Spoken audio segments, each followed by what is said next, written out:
Welcome back to Real Phonies, where we take a love for movies and television and combine it with very little knowledge about movies and television. I'm your host, Christian. Join me are my co-host, Joseph. Yellow. And Jehu. Cacaw! Oh, all right. I gave you an understated cacaw because last week when I did the cacaw, I scared the crap out of my cat. He was sitting right beside me, and he was super chill. And then I did that, and I felt bad about that. So as long as we're doing this, by Zoom or whatever, it's probably going to be a subdued cacaw. Well, speaking of scaredy cats, this week we're talking about the film adaptation of the 80s Broadway classic, Cats. Correct. Which is scary itself. That's kind of, we'll get into it as we get more into what this is, but I feel like a lot of my confusion, and it's not like disgust, but like just like my brain didn't know how to process. Like it didn't know like how to categorize things when I was watching this. And I don't know how much of it was because of the weird movie adaptation and how much of it was just the source material is fucking bonkers. Well, I was going to ask you guys, how much did you, because you guys are more musical guys than I am, how much did you know about Cats before this? Where did you first encounter it? That sort of thing. I know quite a bit about Cats. There was a film, I don't want to say adaptation, but like a film version of the Broadway show in like 1998 that I feel like got released in theaters or something, but I know I've seen that. And I mean, I know a good bit about the history, so it was not unfamiliar to me. I don't know that I anticipated the odd structure of it to work so poorly in film, but I knew that was going to be a concern. See, I didn't know anything about it coming into it. I knew it was a very it was the Broadway musical that people who don't like Broadway used to make fun of Broadway musicals. Well, what I was about to ask though, isn't it also kind of like the Broadway musical for rubes? Like it's, if you're a person who's never watched a Broadway musical, but you watch one, it was probably Cats. Am I wrong? I feel like of a certain generation that's true. Yeah. Yeah, I mean, I would say that's probably true. But once Phantom came out, it was Phantom of the Opera. That's what fills that void, I feel like. I mean, I can go in, if we wanted to talk about it, I could talk a little bit about the history of the show. I would love to hear a little bit about this, because I was reading about this, because again, I was kind of fascinated about every aspect of this after I finished it. So, in the 70s, Andrew Lloyd Webber came onto the scene like super popular because of Joseph and the Technicolor Dreamcoat, Jesus Christ Superstar, him and Tim Rice. Tim Rice wrote the lyrics. Andrew Lloyd Webber wrote the music. Tim Rice ended up leaving. I think he went to Disney for a while, worked with Alan Menken on all the 90s Disney hits.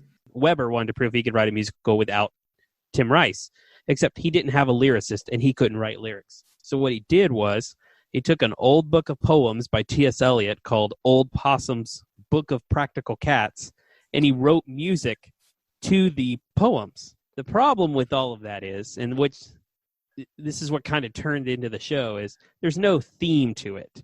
It's just these random poems of strange cat characters T.S. Eliot came up with. And so what he decided was he was going to make a musical that didn't really have a plot, but focused more on song and dance. So the songs are, pretty, Memory is a pretty classic song and pretty technically impressive. And everyone is a professional, excellent ballet artist in it, but there's no plot. There's no rising and falling action. It's just these cats coming up and saying why they should. Oh, I should add, in the poetry book, there's no Heaviside Layer type thing. It's present, but it's not. There's no old Deuteronomy character who's choosing someone for the Heaviside Layer.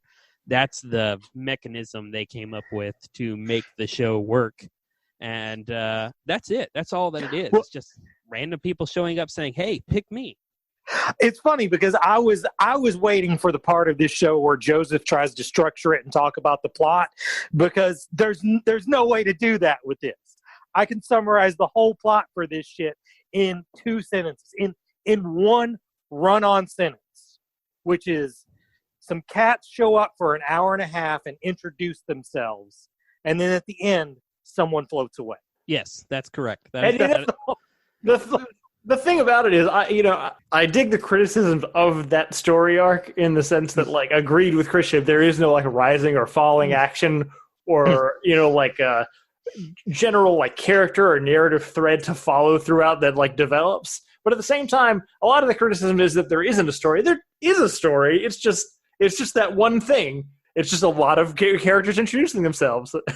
Yeah, essentially, I mean, it is a story. It just there's no rising and falling action to it. Like it's the whole plot is these cats show up to convince old Deuteronomy that they should be the one to go to the Heaviside Layer, and that's it. I guess there's kind of a villain, but not even really, But so one of the things I wanted to because the thing that threw me about this, not knowing any of the history, that made me kind of look into it more, is exactly what you're talking about. When you look at like the Wikipedia for it, it's Andrew Lloyd Webber and T.S. Eliot credited as like the lyricist, and I'm like, what? Or the writer? Yeah. And so the original book, the Old Possum's Book of Practical Cats, is apparently kind of like it's just kind of like this loose, goofy stories about these goofy named cats. It's kind of like Dr. Seuss before Dr. Seuss. Jellicle cat. The Jellicle cat. So yeah. But when Andrew Lloyd Webber adapted it, he specifically said it wasn't supposed to be like fun and whimsical. And this is a quote from him, that he wanted it to have an undertone of prowling lust. And based on this movie, this is mission accomplished. Yeah. Really, I mean, like, if anybody got their wish from this, The Broadway this is show. a very lusty movie. The Broadway show is also super horny. I mean, it's not exclusive to the film. Yeah, one of the things that's funny about it is he had to take out like a second mortgage to get this thing financed because people were like, dude, this is nuts. This is never going to sell. And then I read somewhere like the return on investment for a lot of people was like 3,500 to 1. Like, it's just an incredibly popular and long-lasting production. I think it went like 19 years or something on the West End and like 15 on Broadway. I mean, just insanely popular. But man, it's definitely a product of its time. I was about to say, I just have to imagine musicals in general are worse then, because I'm not saying. I mean, obviously, I watched it as a movie, and I'm not saying I wouldn't watch this. Like, yeah, as a patron, if I'm living in New York and going to Broadway, but it's not something I'd like repeat visit or recommend to my friends, probably. Well, my first interactions I can remember ever with cats is, when I was a kid. I know I've mentioned on here before my grandfather Odell, who was a person I lived in constant fear of, and not like he was going to kick my ass or anything, but just judgment. And I would watch cartoons, and like do you guys remember when there used to be a UHF channels? Is that before your all's time? I mean, I know it's a thing. Okay, well, the UHF channels were kind of like if VHF channels were Target, then UHF channels were like Ollie's. like it was just a collection of weird garbage. So, but it was where if you wanted to watch like Robotech or something, that's where it was. And, Robotech already was something I had to keep my hand on the remote in case so Odell came in, because there was like singing cross-dressers and that shit.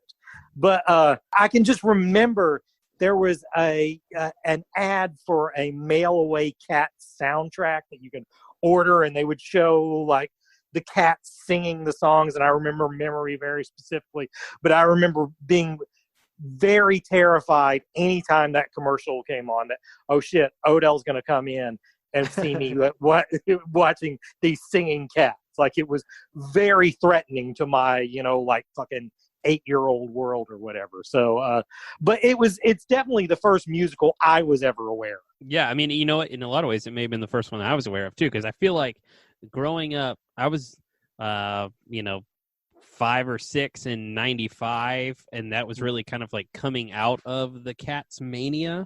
But this was before like Rent and Wicked and like all these, I guess, new generation of Broadway shows like Cats and Phantom. The new basic Broadway shit. Yeah, exactly. The Cats and Phantom were like it. They're the only things I knew of. And God, I'm glad I learned there was better stuff out there, but I'm also super thankful they made this movie, because Me too. So we're one day late on this. We were supposed to record on 420, which I felt like would be really appropriate, even though none of us are really drug people. I feel like I feel like this movie is designed to be consumed, not entirely sober. It definitely seemed very hallucinogen. It's an odd looking movie. So before we get into the details, a few more production things. One, Steven Spielberg was supposed to adapt like an animated Cats movie in the 90s, which dragged on for a good while before it fell through. But he's still a producer on this shit, even though his production company did not get a final, like a viewing copy of this movie before it released to theaters. Oh, no. It's funny because when I saw the Amblin logo at the beginning, I was like, oh, well, this is going to be okay. Yeah. Like, Steven Spielberg doesn't do crap. He, Having said that, I think an animated serial version of this actually would work well. For sure. I mean, I think it could. I think it would work better than this. Fair point. But the most important thing, and the weirdest thing about this, still to me, the weirdest thing about this, it's directed by Tom Hooper, whose previous Oscar-winning credits prior to this were The King's Speech, which won Best Picture in whatever year that was, like 2013, 2014, and Les Mis, which was a widely acclaimed musical adaptation bound in kind of like this realistic recorded on set world that got Anne Hathaway an Oscar. And then he did this, and that's just so strange. Yeah, I don't know. He made some curious decisions. Like, for example, the actors don't wear motion capture suits, and that affects the final product. Well, so first choice. So, in the Broadway musical, everyone is they wear a cat suit. Yep. And they have cat makeup on and stuff. And they decided not to go that route first. That was the first decision. All CGI. With practical sets. With practical sets. Yes, no motion capture suits. And also, like, not either all the way CGI humanoid cats and also not very obviously human people that look like they're in a cat suit, even if it was CGI. Just kind of this weird nightmarish hybrid. I mean, going into it, like when we first talked about this with this trailer way back when, I pretty sure I referred to it as it's too karate maybe. Like, if they would have made an animated movie, it probably would have been fine. If they would have made people in cat suits, it probably would have been fine. But instead, they did this weird thing where they did animated people in cat suits. For sure. But I'm going to go ahead and take that back.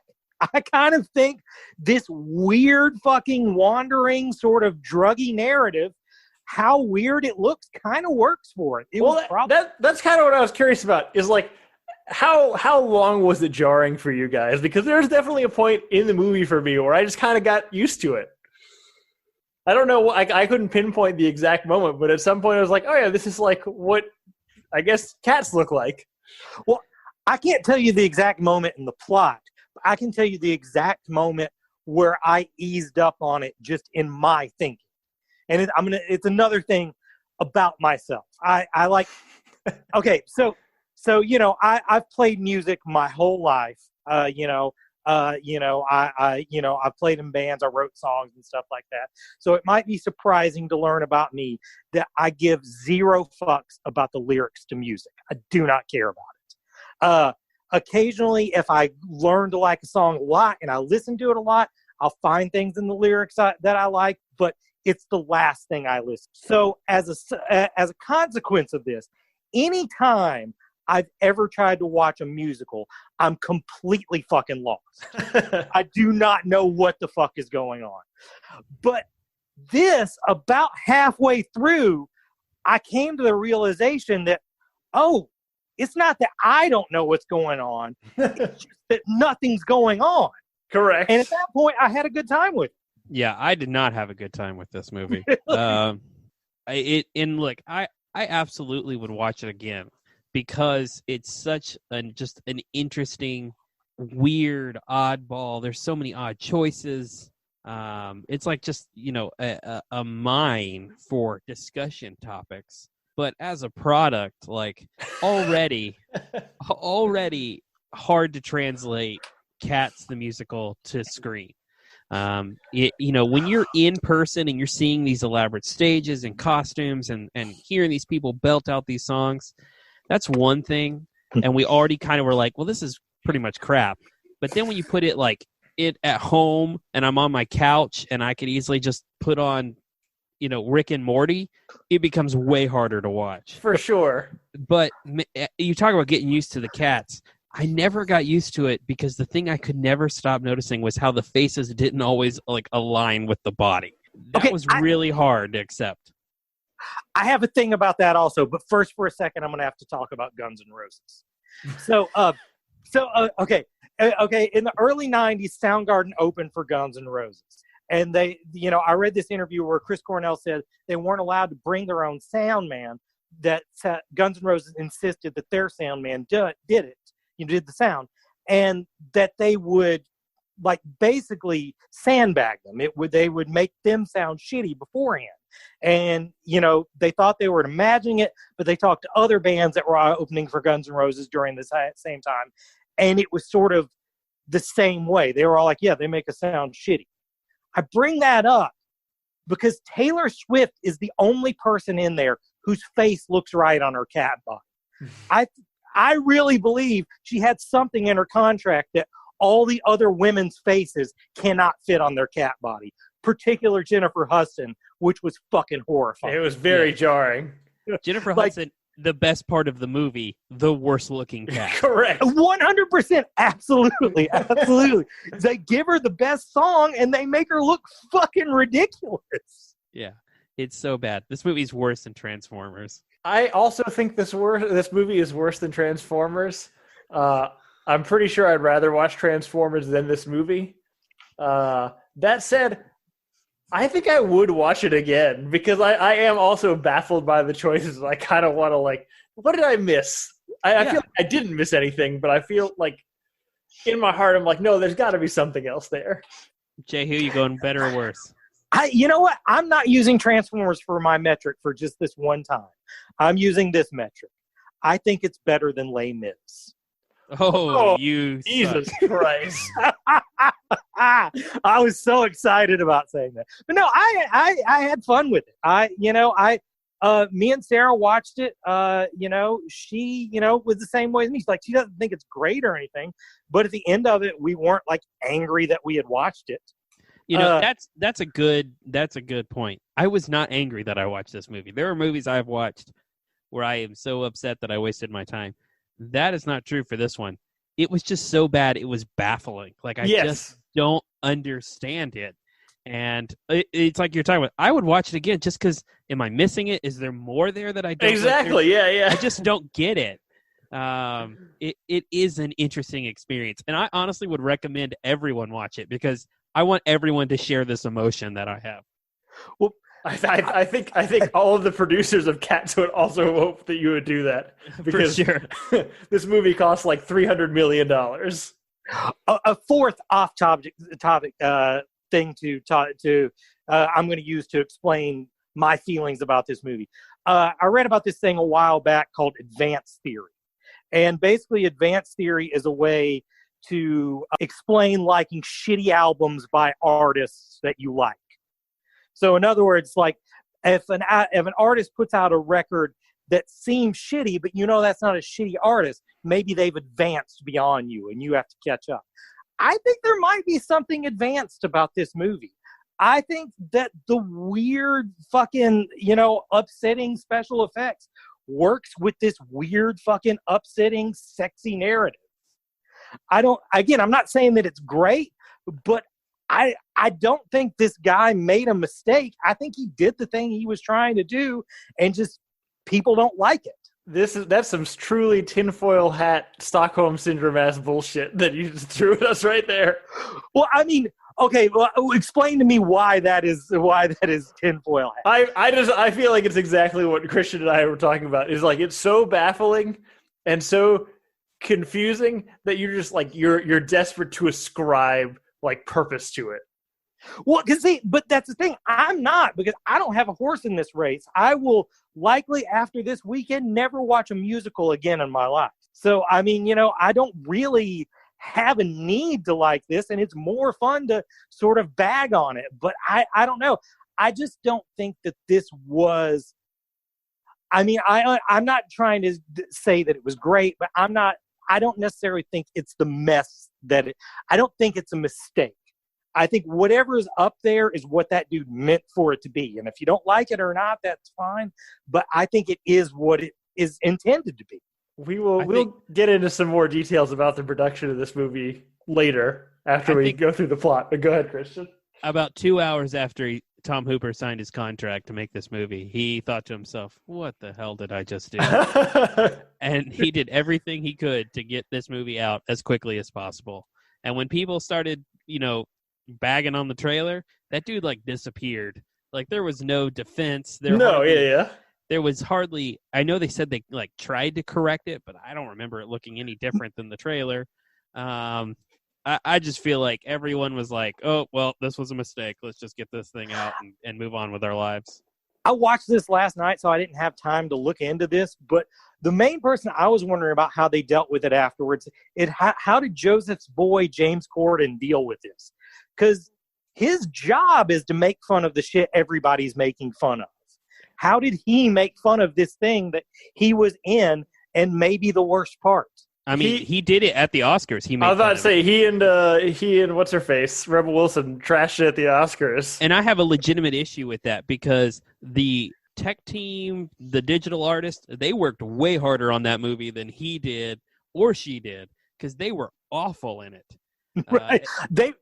I was going to say, I said he was the worst part, she's the worst part, but they're the worst part. Yeah, I mean, we can bag on the look all day long. Those people did work hard. I think they were set up to fail, and definitely James Corden did not give them a lot to work with. So, getting into that, along with a pretty illustrious group of names attached to the creation of this idea and the direction of this movie, there's also a pretty solid cast. Starting prestige-wise, I'd imagine, maybe with Judi Dench and Ian McKellen. Oh, how the mighty have fallen. Indeed. Go ahead. Well, no, go ahead and list this off, because I have a question about it, but I'll wait till you list everybody else. So Judi Dench actually had an attachment to this property before. She was originally slated to play in Cats in the 80s, but injured herself before the production started. And so I guess this is kind of her making up for lost time. But Old Deuteronomy is apparently traditionally a male role, but they gave it to Judi Dench because why wouldn't you give it to Judi Dench? Was she supposed to be Grisabella? Was that what she was? She was apparently supposed to be Grisabella and Jenny Anydots. And we'll get into the names in a minute. So yeah, she's Old Deuteronomy. Ian McKellen is Gus the theater cat. I enjoyed his little bits. You know what? I feel like he committed to whatever this was. His was the most that's just Ian McKellen's face in the middle of this CGI mess. Correct. Also, Ian McKellen, not backing down. If you guys follow him on Twitter, that dude's defending Cats left and right. He is proud of the product. He will not stand down by it. And you know what? Respect. I feel, you know what? I think he has enough to be proud of with what he's contributed. I will say, I think of all the effects, the Judi Dench Deuteronomy effect is real bad. Yeah, well, it has the whole thing that I don't quite understand, and we can talk more about later, that cats can, they wear their fur. Yeah, we will definitely be talking about this. We got Jennifer Hudson as Grisabella, Idris Elba as McCavity, which I really thought was McCafferty, but it's cavity, but with a Mac in front of it. Rebel Wilson is... Go ahead. Oh, I was going to say Jason Derulo as Rum Tum Tugger. Rum Tum Tugger, which... That was the only name I knew going into this movie, so I was very surprised he wasn't a bigger part. I mean, if I was a furry, Mr. Mistopheles would be my furry name, but if there's a furry Tinder, Rum Tum Tugger would obviously be my Tinder name. Is this where furries were born, perhaps? And I'm not trying to bag on furries. Good for them, do their thing. But is this where it came from? It feels like this. I have no idea, but if not, I mean, I just feel like the last couple of years have been a good time to be a furry. It seems like media is more directly catering to you, and good on you. Yeah, I just watch Beastars, and that's 100%. 100%. Yeah. So we don't have to get too deep into, because there's not too deep into any of these things. Rebel Wilson, Jenny, Annie Dots. I don't even know what her character is. She's just like a goofy She's house a lazy cat. Yes, lazy house cat. Yeah. I would say the creepiest effects are she trains mice and cockroaches in her song, and the like kids' faces on mice is horrifying. Yeah. Yeah, the mice and roaches are easily the scariest part of the film. I thought the roach design was going to be worse, and it wasn't as bad. I think the mice design was the worst. They're definitely sad. You're like, oh, this seems bad. I feel for these mice right now. Yeah. Jason Derulo, Rum Tum Tugger, his whole thing is he's like the capricious cat, like he wants to be in when he's out. He wants to be out when he's in. Oh man. But that is every single cat. I don't really understand why. Yeah, curious cat. He's any particularly different. James Corden's whole personality is just that he's fat. Correct. Likes to eat. Yeah, I don't know how we got a whole song devoted to that. In a movie or a play where the song premises are really thin, I felt like that was the thinnest. Yeah, it's a weird interpretation of the term alley cat. Sure. We got oh, sorry. Are there any other major stars that I'm skipping here? No. Taylor Swift. Oh, yeah, Taylor Swift's in it for, again, no reason. I don't understand what her character is. Did you notice she was the only one with boobs? I noticed that her fur pattern is designed to accentuate her boobs, and then she does a little shimmy at some point in her dance. It's all again. Her contract said sexy cat. Yeah, I have no idea if Taylor Swift even has boobs in real life, but I know that none of the other lady cats had boobs, and she had boobs. Sarah pointed that out to me, lest you all think I'm a pervert.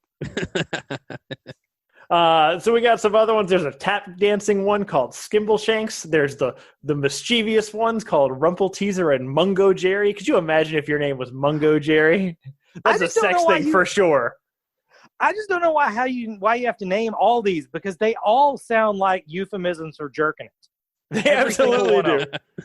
The other one that I wanted to mention, because they don't actually name him in the movie, so I don't know how you're supposed to pronounce it. It's Munkustrap. Munkustrap is the cat that's the main Jellicle cat that's kind of guiding our protagonist through the story. That dude was going super hard for no reason. Yeah. It was in his contrast to him make the strangest faces and constantly be twitching. And he was really irritating me the whole time. He was every theater kid I've ever met. It did seem like he cared a little bit more than everybody else did. I agree. But apparently there was a cat school that was weeks long that they all had to go to learn how to move like a cat. And it was apparently a real nightmare. As was watching this movie. Indeed. Oh, and I forgot the main character, whose name is Victoria, was played by a real ballerina, which made sense because it looked like it was played by a real ballerina. Yeah, and I think she's pretty good in it. She is pretty good. I think she's pretty. I mean, not a lot. She's just supposed to be wide-eyed at this new world that's being presented to her. But I mean, Beverly, her job is to react to cats introducing themselves. That's absolutely true, which she does. So good job. Yeah, I don't know what else to say about this. The clothes thing is bizarre. Just the whole concept of the CGI animation is strange because, as you mentioned, sometimes they wear clothes. Grisabella and Idris Elba have coats on, and Old Deuteronomy. At one point, there are naked cats with tennis shoes dancing. Mm-hmm. I don't know what to do about it. Well, Sarah also pointed out that all the black cats wore pimp coats, and she thought that might be racist. It is kind of racist. And I mean, there's definitely also a racist element to the wide-eyed, new cat being this perfect white, and old McCavity being this all dark hair color cat being the villain. Also, she's a virgin cat. And why do they take the coat off Idris Elba? He's so much stranger without it. Man, Idris, someone's got to talk to this guy's agent. I know it. He deserves so much better. I'm beginning to question if he does, actually, though, because he keeps taking these projects, and I can't keep defending him. After Dark Tower and Cats, I don't know, man. But well, You know who I thought about a lot during this? Sean Connery. Why is you know that? you know how everyone kind of bags on Sean Connery because he passed on the Matrix because he didn't understand it, and he passed on Gandalf because he didn't understand it, and he passed on Qui-Gon because he didn't understand it. But these people obviously did not understand what they were getting into. Like, I think it's like there's like an element of when you're signing on to one of these green screen movies, you have no idea what it's really going to turn out like. Oh, for sure. That's definitely a part of it. And somewhere I hope Sean Connery's saying, see, that's what I was talking about. I could have ended up like this. No, I mean, he missed out on some of the greatest projects of all time. But yes, the fear is valid. Certainly here. But again, it's not like this is a new property. Like this is something that has existed for almost 40 years now and has not aged well. And for like all intent and purpose, it's essentially the exact same thing as the stage production. So it's weird to me that people wouldn't have at least a little bit of caution. At least do your homework. You could at least like watch the original one. Hugh Jackman turned it down. I do know that, but I don't know. Did they say which part? I would think it's got to be Gus. You think? Yeah. I would have guessed McCavity. Could have been McCavity. I mean, it might have been McCavity just because he didn't want to go back on the chicken breast diet.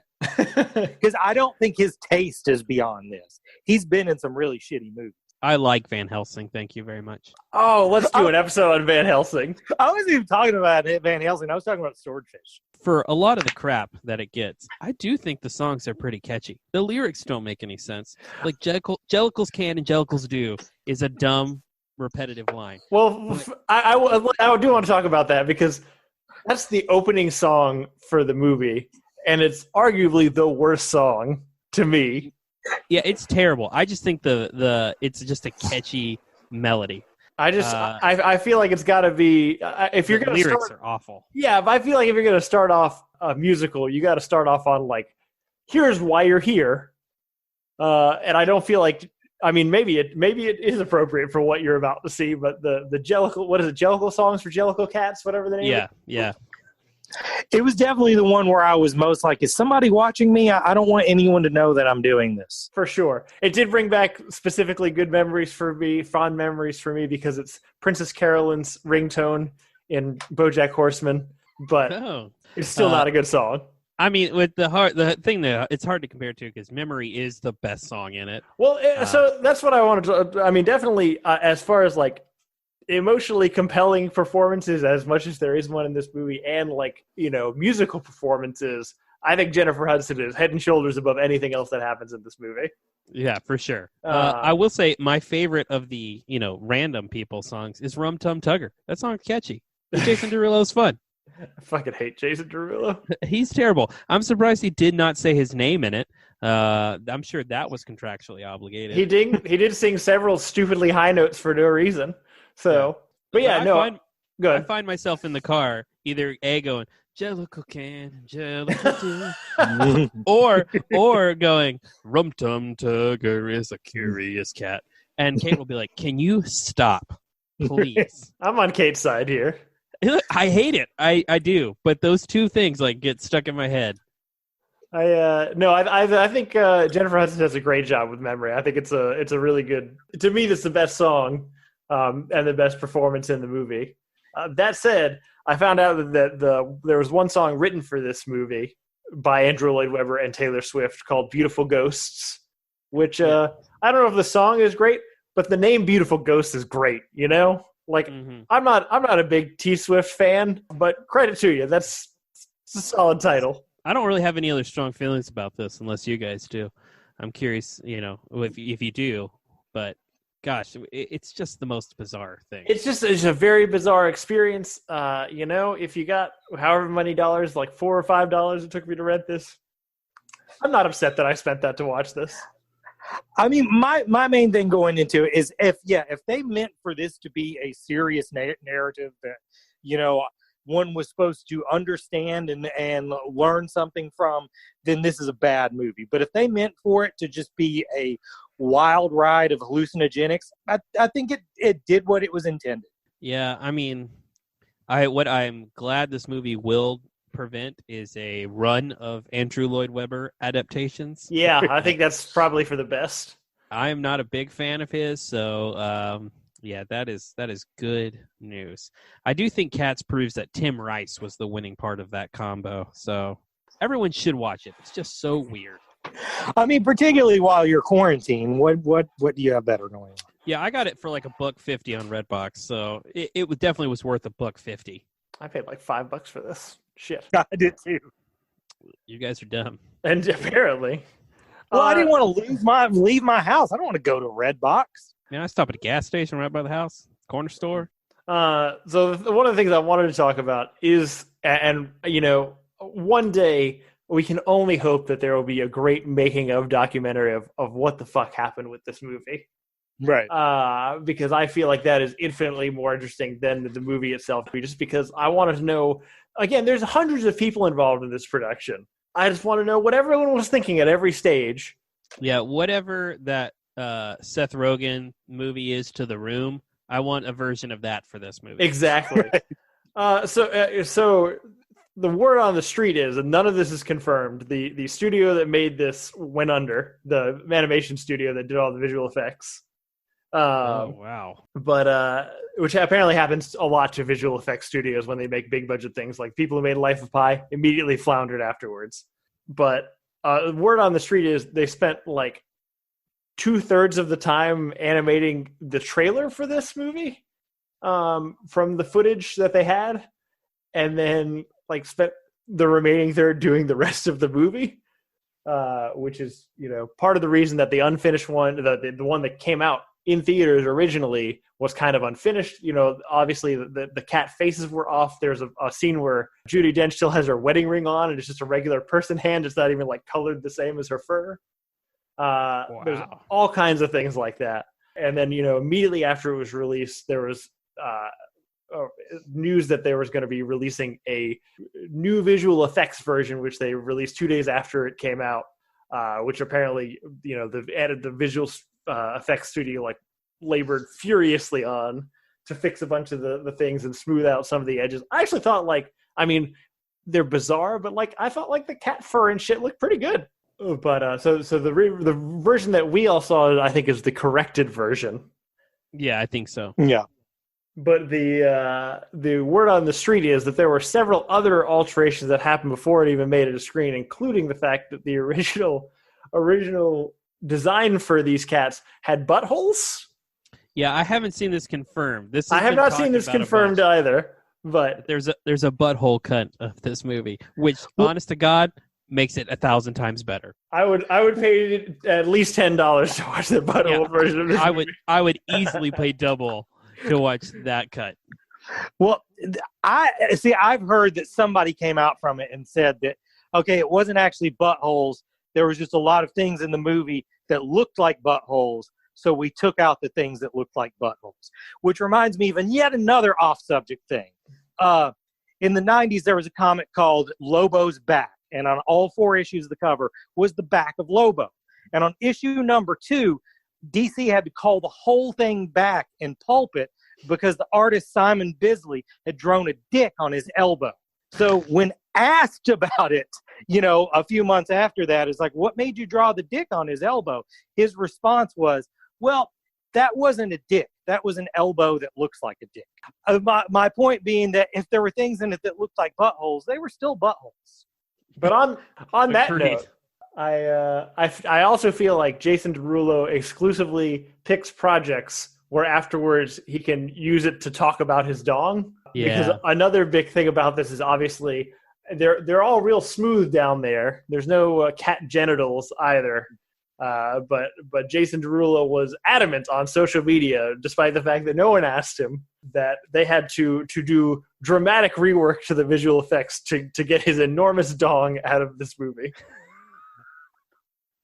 I was not aware of this person until this phone call. I mean, I'm aware that I just watched a movie with him, but he's apparently somebody you guys have fully formed opinions on. Yeah, he's a pop artist. I say a pop artist. I don't feel like he's come out with anything in a while, and he's pretty annoying. I feel like artist is a real strong word. Yeah. Look, I don't like James Corden. I don't watch those stupid carpool karaoke videos. But I do know in the Jason Derulo one, he was super hungover and refused to sing his songs. So he just sat in the car, like, staring out the window while James Corden sang his songs.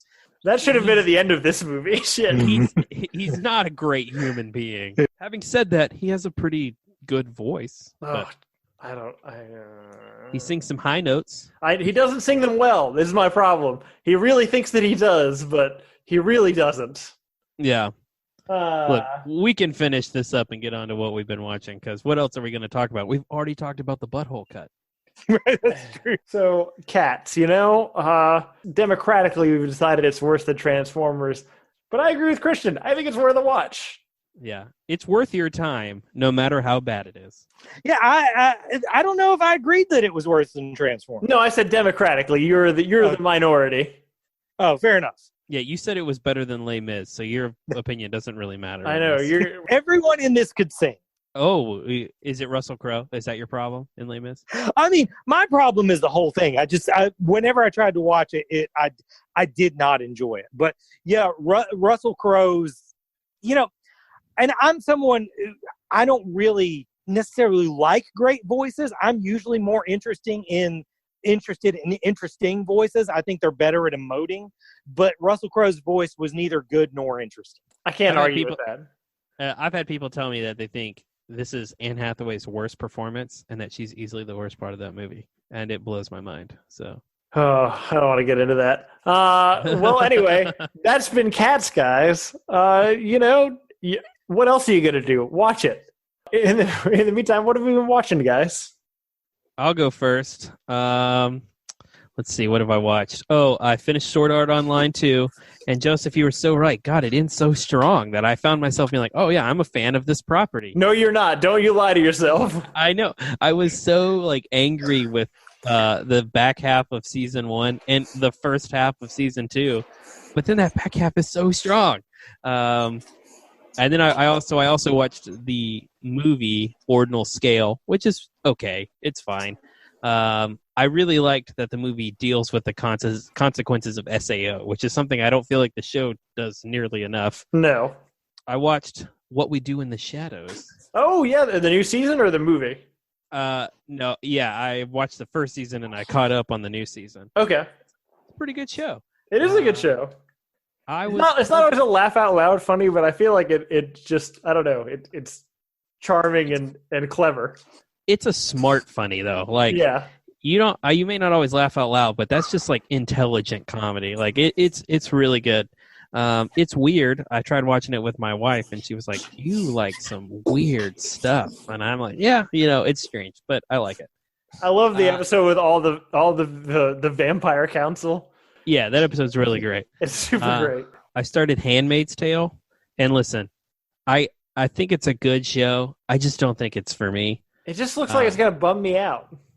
Go ahead. It is a super bummer, and definitely if you watch it, don't watch past the first season, because after the first season, it's a bummer and boring.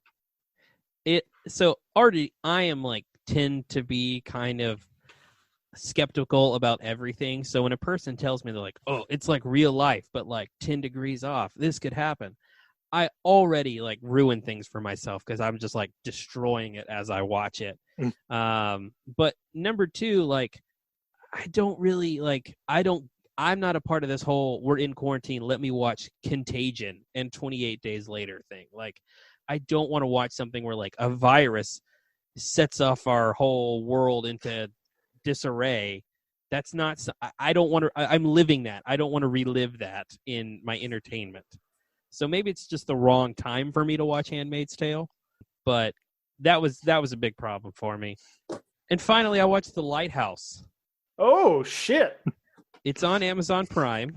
It is, oh, man. It's been talked about on here twice.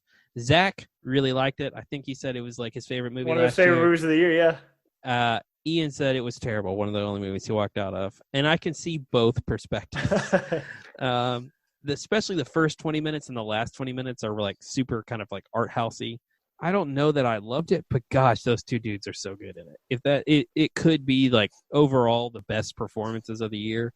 Both Pattinson, his like New England can't really pinpoint where accent is so good, and Willem Dafoe is like an old English pirate kind of thing.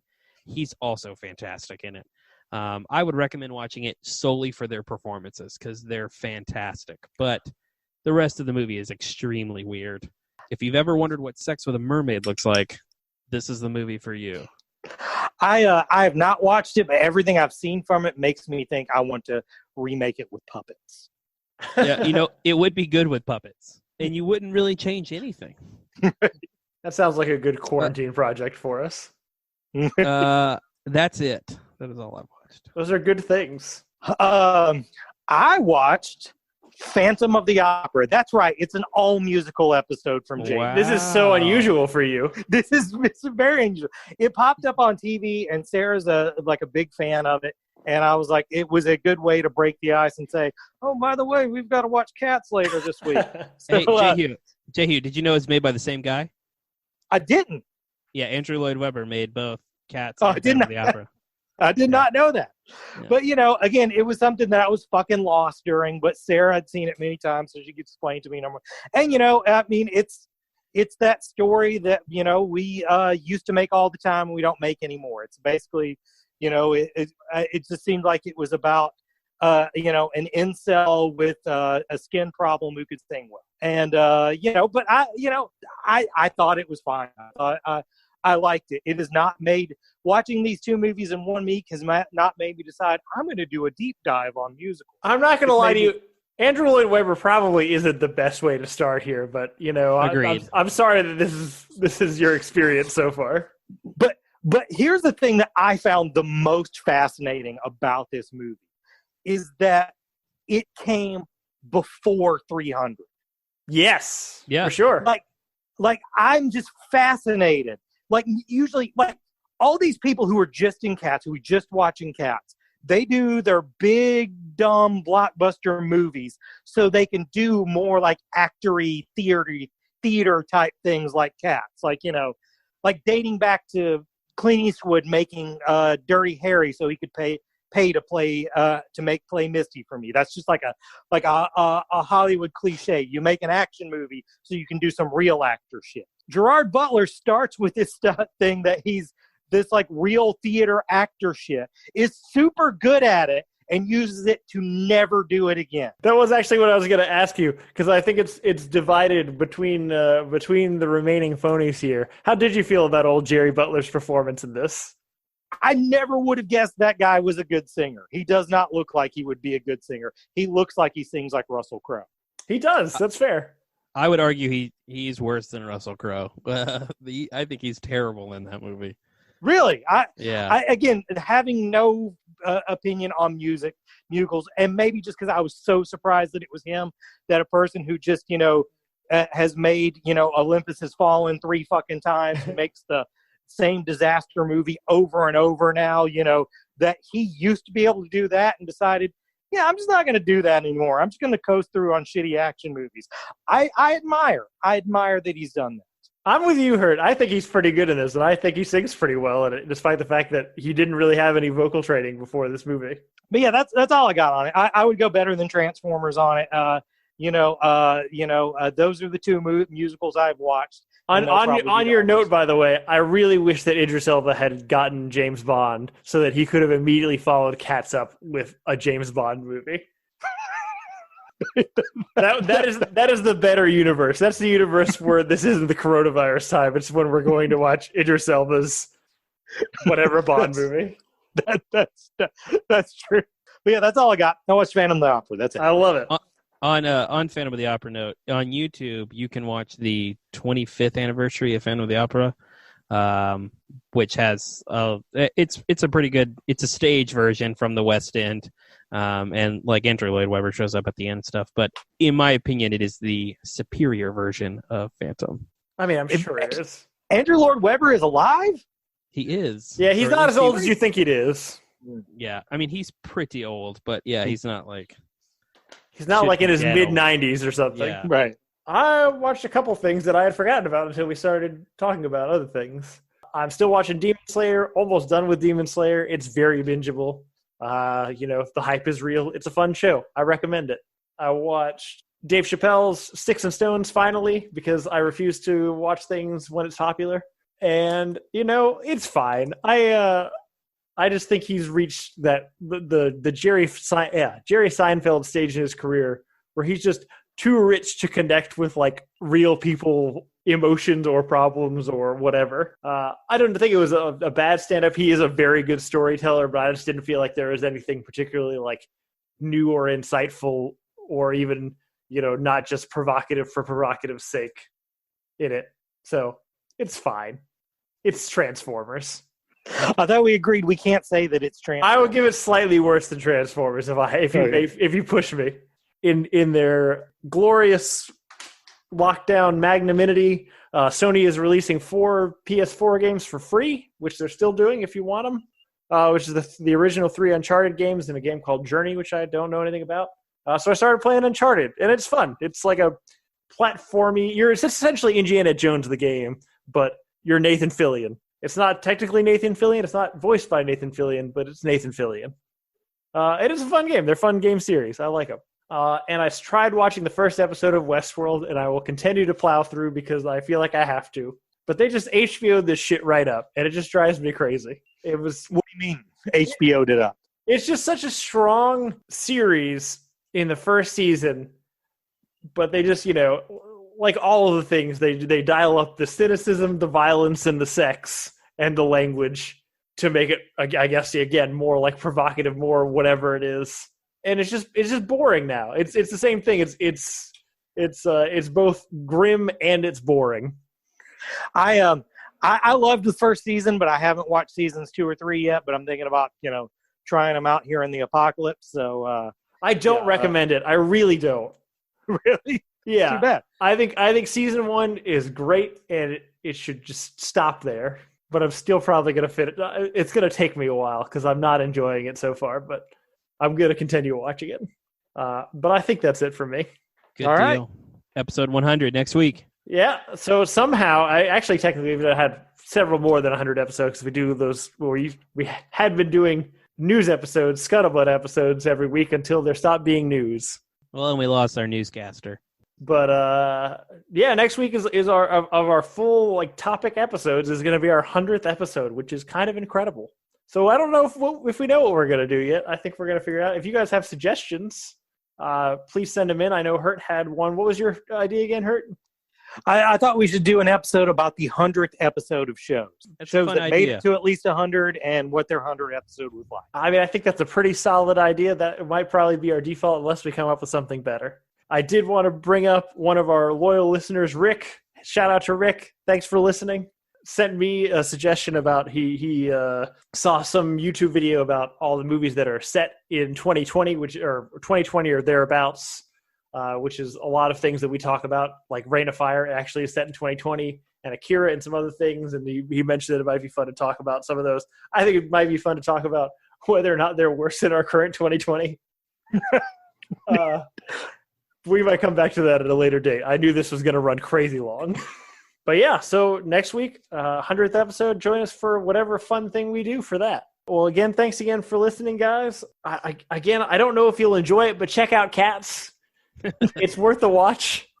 If you want to get in touch with us and tell us what you think about Cats, the musical, the movie, or just the animal, you can reach us at realphonies@gmail.com and also on Facebook and Twitter at realphonies and on Instagram at real_phonies. Thanks to Zach Evans for art and Brian Velasquez for our theme. Oh, wait, one more thing. Haha, I got it right before the theme. I was just recently back on our friends Zach and Luke's podcast, Broke Box Office. We watched a movie called The Stoned Age in honor of 420. And there was very little weed in it. And it was a really, really, really bad movie. But I suspect that our talking about the movie and how ridiculously terrible it was is better than actually watching the movie. So check that out whenever that comes out. But that's it. Thanks again, Zach Evans and Brian for our themes, and we'll see you guys next week. Later.